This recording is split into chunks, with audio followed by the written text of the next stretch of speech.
Vamos a comenzar el programa, lo vamos a abordar desde distintas ópticas y lo vamos a hacer primero mirando una realidad que quedó en evidencia, a pesar de que la sabíamos, la palpábamos, pero no la habíamos visto materializada en la calle este día sábado a las 12 del día, no solamente en Santiago, sino que en varias regiones del país. Una ciudadanía que se moviliza evidencia un problema, en este caso, que es el de la salud. A diferencia de los estudiantes que tienen la capacidad de organizarse, era más difícil para los enfermos poder hacerlo y reclamar por lo que ellos consideran son también sus derechos. Una sociedad que se enferma es una sociedad que no produce y que cuando no produce no genera una sociedad desarrollada. El periodista Ricardo Soto, un hombre que ha estado enfermo, pero a pesar de que ha tenido la suerte de contar con seguro, aún así ha hecho carne la realidad y el sufrimiento de otros. Decidió movilizar a esa ciudadanía y está con nosotros. Con él vamos a conversar. ¿Cómo está, Ricardo? Bienvenido, buenas noches. Gracias por la invitación. Pero también lo vamos a hacer con el ministro de Salud, Jaime Mañalich. ¿Cómo le va, ministro? Buenas noches. Muy bien, muy buenas noches. Porque una vez que tenemos la problemática ya evidenciada, era el momento de juntarlos a los dos, porque es usted la máxima autoridad de salud y él ha sido la cara visible. Yo soy la máxima autoridad de los opinólogos. Una máxima autoridad de los opinólogos. Y en este caso, el opinólogo de la salud, además. Pero voy a partir contigo, Ricardo, porque el problema es muy diverso. A diferencia de la educación, que puede concentrarse en 3 o 4 conceptos, el de la salud tiene múltiples aristas. ¿En qué has concentrado tú esta protesta hoy?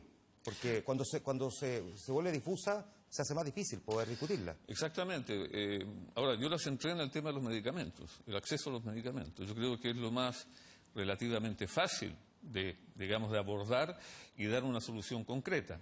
Aun cuando desde el sábado he hecho un aprendizaje express y el tema también es complejo, porque efectivamente la industria farmacéutica es tan mañosa, importante que la industria del armamento, y puede ser tan nociva como la industria del armamento. A pesar de que te vende lo contrario. ¿Ah? A pesar de que te vende lo contrario. Exactamente. Y existen sobornos, por ejemplo, que se hacen en los médicos. En Estados Unidos, por ejemplo, Estados Unidos acaba de demandar a Novartis por sobornar a doctores. Hay una pelea por las patentes. El problema es complejo, pero yo creo que para Chile hay que ser concreto, porque todo el mundo habla de reformas de salud. Entonces yo digo, ¿pero qué? Es como ahora también en la campaña todo el mundo dice, vamos a reformar. Pero dígame, ¿qué va a reformar? Y por lo tanto, ¿qué es lo que pides tú en esta primera etapa? En esta primera etapa yo creo que hay que hacer un fondo nacional de medicamentos que sea universal. Es decir, este no es un problema de los enfermos pobres, yo lo subrayo. Este también es un problema de los enfermos ricos. Ellos tendrían derecho a este fondo. ¿En qué consiste este fondo? Yo creo que los empresarios deben de colaborar, colaborando con un 2.2 o 2.5 del salario de su empleado. Ya existe un precedente que es el seguro de cesantía, donde cotizan los empleadores. El empleado colocaría una parte, 0,8, que es lo mismo que colocaría en el seguro de cesantía, y creo que el Estado va a decir, tiene que colocar una suma de 300, 400 millones de dólares para hacerlo andar. Ok, ahí está el primer planteamiento a partir de esta movilización, ministro, porque hay una solicitud concreta. Yo pienso en primer lugar que lo que ha hecho Ricardo, ¿puedo usar? Sí, por favor, Jaime. Lo que ha hecho Ricardo es muy noble, porque uno ve a veces agrupaciones, en fin, que de alguna manera persiguen intereses que los representan a ellos, problemas que no tienen resueltos ellos. Y en ese sentido, lo que ha hecho Ricardo es muy virtuoso. Perdona que lo ilustre sin faltar al respeto. No, por favor. Él es un hombre que tiene una enfermedad crónica muy severa, que ha necesitado cirugía, que ha necesitado, en fin, y que necesita tratamiento de medicamentos todos los meses de altísimo costo. Él tiene su problema resuelto y eso hace que su inquietud sea doblemente virtuosa, insisto, porque él está pensando, yo esto lo tengo resuelto, pero estoy preocupado de los otros. ¿Y qué piensa usted, perdón, por los otros entonces? Porque Ricardo plantea una solución que sea universal, pero que obligaría en el fondo a colaboración de 3. Y una parte importante, con cifra incluida, que plantea hoy Ricardo, veremos después si el cálculo es el correcto o no, obliga al Estado a desembolsar plata. Primero, no quiero saber si a usted le parece atractiva esta idea. A mí me parece muy atractiva. ¿Por qué? Porque en la medida en que Chile como país envejece, cada vez la enfermedad crónica es lo que predomina como problema de salud de la población. Y enfermedad crónica quiere decir, se le diagnostica un día y esa enfermedad va a estar presente en esa persona por el resto de su vida y normalmente podrá tener tratamientos agudos, cirugía, pero van a necesitar medicamentos. Por lo tanto, ¿la idea le parece factible? Nosotros tenemos, y no es una idea de este gobierno, por supuesto, una aproximación de solución a esto al incluir enfermedades en el auge. Pongo un ejemplo concreto, el lupus eritematoso diseminado, una enfermedad muy severa que afecta a mujeres, está incluida en el auge desde el 1 de julio de este año. ¿Qué significa eso en concreto? Que una mujer en promedio gasta hoy día 200.000 pesos mensuales en tratar esta enfermedad. Una mujer que tiene una enfermedad de mediana gravedad. Al incorporarse al auge, se incorpora el paquete de medicamentos que esa persona necesita. Y, por lo tanto, su seguro de salud, llámese FONASA y SAPRE, tiene que pagar por sus medicamentos y esta mujer, de pagar 200.000 pesos mensuales, pasa a pagar 10 ceros. Perdón, es que, ministro, lo que ha planteado aquí esta movilización, que probablemente es lo que más visibilizó, es que hay 500 o más enfermedades que no pueden ser, por razones más o menos obvias, cubiertas por este sistema, en particular del acceso universal con garantía explícita, el auge. Por lo tanto, por eso le pregunto si esta otra es una solución paliativa o alternativa. Yo traduciría la inquietud, perdón que haga esta interpretación, de Ricarte, fundamentalmente en las enfermedades no cubiertas por el auge y que tienen un alto costo de medicamentos. ¿Y cuáles son las soluciones para ello? En primer lugar, como se ha sugerido, y nosotros estamos en eso, crear un seguro en el cual todas las personas afiliadas a ISAPRES o FONASA contribuyan. Ricarte ha agregado la idea que parece muy interesante de que además sean los empleadores que contribuyan a este fondo de manera tal que una persona tiene una enfermedad, califica de acuerdo y accede a esto. ¿Y es viable? Yo lo considero perfectamente viable. Nosotros hemos valorizado desde que empezó este movimiento esta propuesta y creo que es una cosa abarcable para el Estado, siempre que haya un deducible, que un primer pago, por así decir, que tienen que pagar los pacientes de acuerdo a su ingreso, monitorizado su ingreso. En segundo lugar, que haya una contribución de los seguros, de los empleadores, y creo que hay un elemento que no podemos, y que tú lo insinuaste, no podemos olvidarlo.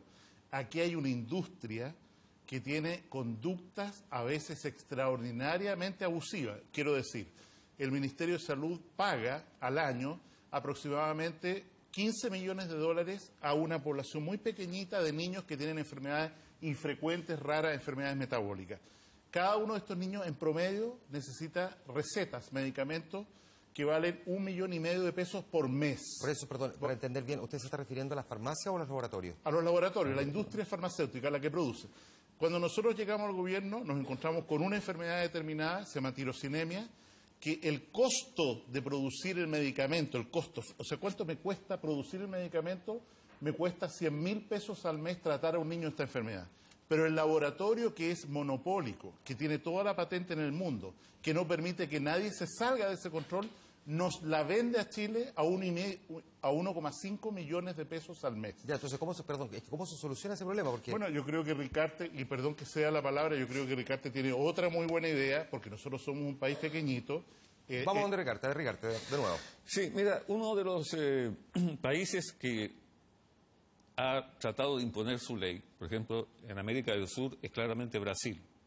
¿Por qué? Porque tiene una masa crítica de consumidores de medicamentos que le permite decirle a los laboratorios, ¿sabe qué más? A ese precio usted no entra acá.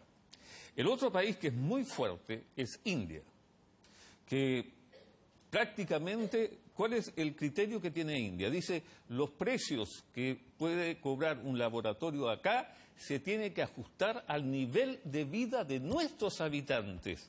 No pueden acá venir a vender sus medicamentos al precio que se vende en Estados Unidos, etc. Es que el argumento, Ricarte, de los laboratorios, que es un argumento que también puede ser atendible, es que ellos cobran caro, pero invierten mucho también por desarrollar un medicamento. O sea, esto no es una cuestión que encontraron en la enciclopedia, ellos tuvieron que hacer mucha investigación para dar con la solución en términos de medicamento a una enfermedad. Perdón, invierten en aquellas enfermedades que son rentables, en aquellas en la cual hay una clientela numerosa. En los otros te hacen, perdóname la expresión, te hacen parir prácticamente cuando tú vas a comprar el medicamento. Uno lo entiende así desde la lógica que se permite que sea un negocio también, por eso. A ver, pero por eso yo voy a responder en la misma cancha de fútbol de los laboratorios. A ver. Porque nosotros tenemos algo que se llama el UNASUR, El UNASUR la gente puede creer que es una fuerza internacional de interposición como esas que se usan en la guerra. No, UNASUR, ¿no es cierto?, es la unión de países suramericanos que totalizan todos ellos 450 millones de personas, es decir, un tercio de lo que tiene India.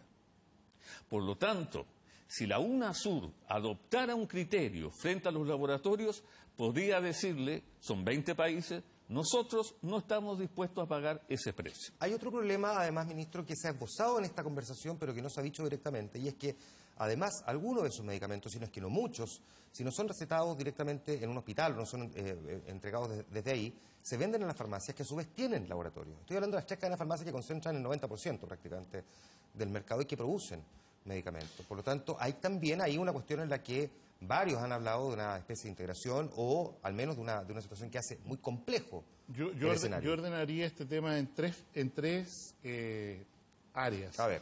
El primero, aquellas enfermedades que están cubiertas por el auge y que se compran masivamente para tratar un número de enfermos y que, insisto, para el bolsillo del paciente significan costo cero o un costo mínimo. 80 enfermedades en el decreto del presidente Piñera. En segundo lugar, o en tercer lugar, las enfermedades rarísimas. Menos de 5 por 10.000 personas están afectados, 120 personas nacen con una enfermedad que requiere un tratamiento y para eso se necesita un fondo como el que acabamos de conversar, un fondo de enfermedades huérfanas o raras como ya existe en Argentina, como ya existe en Brasil, con contribuciones de los agentes que hemos mencionado. Y está la parte del medio. Y está la parte del medio, que es aquellas enfermedades no incluidas en el auge, que requieren tratamiento crónico y que efectivamente, porque se prescriben por una marca sin que pueda ser reemplazada la receta, porque el laboratorio está integrado verticalmente con una farmacia y entonces cuando uno va a comprar a la farmacia va por un medicamento de 500 pesos y le resulta que le entregan uno de 3.000 que uno no necesitaba.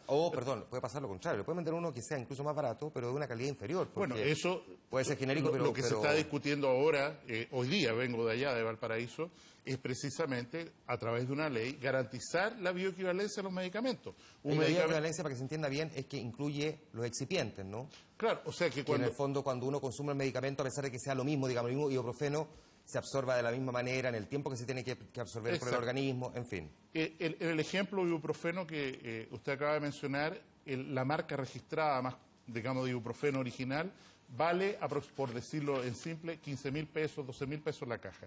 El ibuprofeno genérico vale 500 pesos la caja. Son equivalentes desde el punto de vista químico. ¿Qué es lo que es la bioequivalencia? Además de decir, esta molécula es idéntica a esta, vamos a hacer y vamos a certificar por parte del Instituto de Salud Pública la calidad.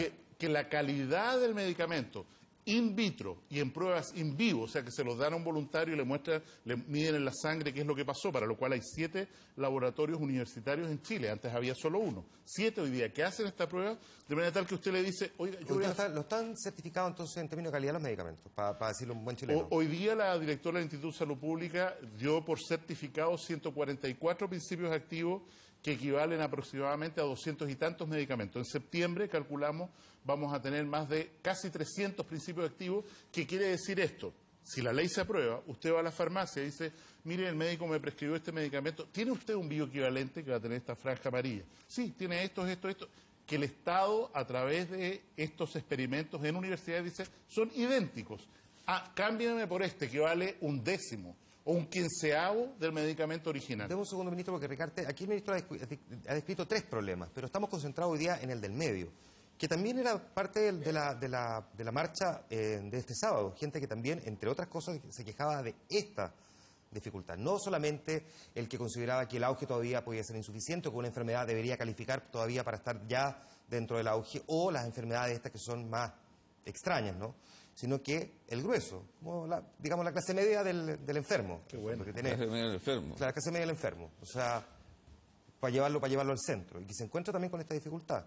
Exactamente, o sea, hay que tener en cuenta que según la OMS una enfermedad es catastrófica cuando tú depasas el umbral de 40% de tu renta anual. Y yo creo que la clase media no es un problema de 100.000 o 200, es el 40%, se mide en porcentaje. Claro. Y evidentemente que la clase media, e incluso yo te diría que un segmento que puede tener ingreso hogar 2 millones de pesos por mes, se ve francamente afectado por esta situación. Mira, es tan afectado que yo he cometido un error conceptual desde que se me pasó por la cabeza hacer esta marcha hasta esta mañana. Porque yo he sostenido el siguiente discurso, completamente erróneo, y pido excusas por haberme equivocado tanto. A cada entrevista, cuando me decían cuánto ha gastado usted, yo he dicho entre 45 y 60 millones de pesos bruto.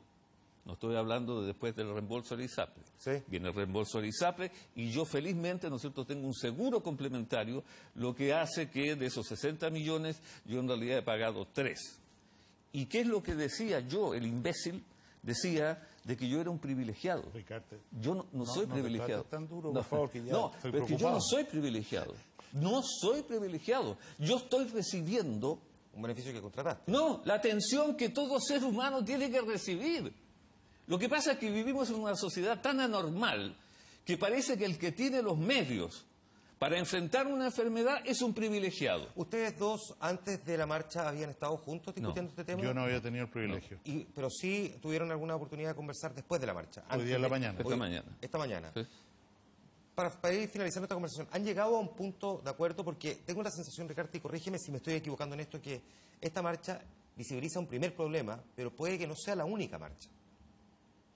Mira, va a ser la única marcha, porque yo creo que ya yo tengo los documentos, ya he conversado con el subministro, ya todo el mundo sabe cuál es el problema. ¿Tengo los documentos de qué?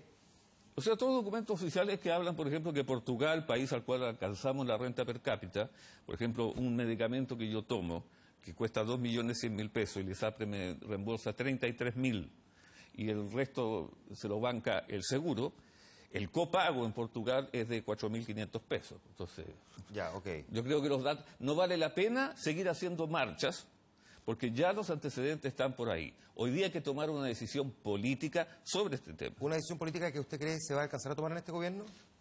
Yo pienso que sí, que quiero decir primero que el gobierno ha aumentado enormemente el financiamiento de estas enfermedades raras y por la incorporación del auge estamos disminuyendo la clase media que usted mencionó también. Puede tutearme, si no voy a enojar, no se preocupe. ¿En serio? Por supuesto. Bien. Entonces, yo pienso que esta propuesta, que nosotros ya la tenemos redactada y cuyo borrador se lo entregué esta mañana a Ricarte, resuelve no todos los problemas, pero un número significativo de los problemas que la gente manifestó en la marcha el día domingo. Una propuesta que se va a materializar en un proyecto de ley. Una propuesta necesita ley. Y es una ley que podría estar redactada antes del La ley como proyecto está redactada. Hay que afinar el financiamiento. No es que lo quiera amarrar en Cámara, ¿no, ministro? Pero para saber si la ley la va a mandar al Congreso antes de, y si la manda, ¿usted cree que qué tipo de prioridad podría tener? Lo voy a decir de esta manera. En lo que a mí compete va a ser enviada en este gobierno. Es una propuesta racional, está en su mano, usted la conoce. Los problemas, las enfermedades a los que hacemos, los copagos a los que apuntamos, la fórmula financiera está definida y lo que falta ahora, como decía Ricardo, es la voluntad política y estoy seguro que el presidente va a compartir esa voluntad política. Perfecto. Ya tenemos entonces más claridad a partir de esta marcha, que 72 horas después, en qué se ha materializado. Interesante este ejercicio que hicimos aquí. Muchas gracias a los dos. Muchas gracias, Ricardo. Gracias a ti. Gracias. Muchas gracias, ministro. Gracias a ti. Les pido que se queden sentados. Vamos.